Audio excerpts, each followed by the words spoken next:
തിരുവനന്തപുരം വെഞ്ഞാറമൂട് മേൽപ്പാല നിർമ്മാണത്തിന്റെ പൈലിംഗ് ജോലികൾ നടക്കുന്നതിനാൽ ഗതാഗത നിയന്ത്രണം ഏർപ്പെടുത്തിയിരിക്കുകയാണ്. കൊട്ടാരക്കരയിൽ നിന്നുൾപ്പെടെ വരുന്ന വാഹനങ്ങൾ നിലവിൽ വഴിതിരിച്ചാണ് കടത്തിവിടുന്നത്. ഇന്നാണ് മേൽപ്പാലത്തിലെ ജോലികൾ ആരംഭിച്ചത്.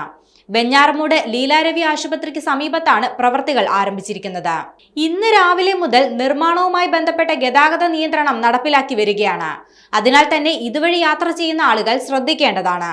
ഇനിയുള്ള 15 ദിവസം കൊട്ടാരക്കരയിൽ നിന്ന് തിരുവനന്തപുരം ഭാഗത്തേക്കുള്ള വാഹനങ്ങൾ അമ്പലമുക്കിൽ നിന്ന് തിരിഞ്ഞ് ഔട്ടർ റിംഗ് റോഡ് വഴി പിരപ്പൻകോട് എത്തിപ്പോകണം.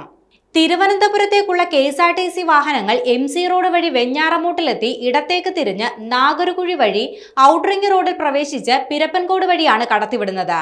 തിരുവനന്തപുരത്ത് നിന്ന് കൊട്ടാരക്കരയിലേക്കുള്ള വാഹനങ്ങൾ MC റോഡിൽ തൈക്കാട് നിന്ന് തിരിഞ്ഞ് സമന്വയ നഗറിൽ നിന്ന് പാറയ്ക്കൽ പാകിസ്ഥാൻ മുക്ക് വഴി വെഞ്ഞാറമൂട് MC റോഡിലെത്തിപ്പോകണം.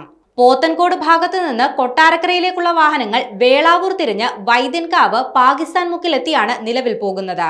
പോത്തൻകോട് നിന്നുള്ള KSRTC ബസ്സുകൾക്ക് സമന്വയ നഗർ വഴി പാകിസ്ഥാൻ മുക്കിലെത്തിപ്പോകാം. നെടുമങ്ങാട് ആറ്റിങ്ങൽ റോഡിൽ നിയന്ത്രണമില്ലെന്നും അധികൃതർ അറിയിച്ചു.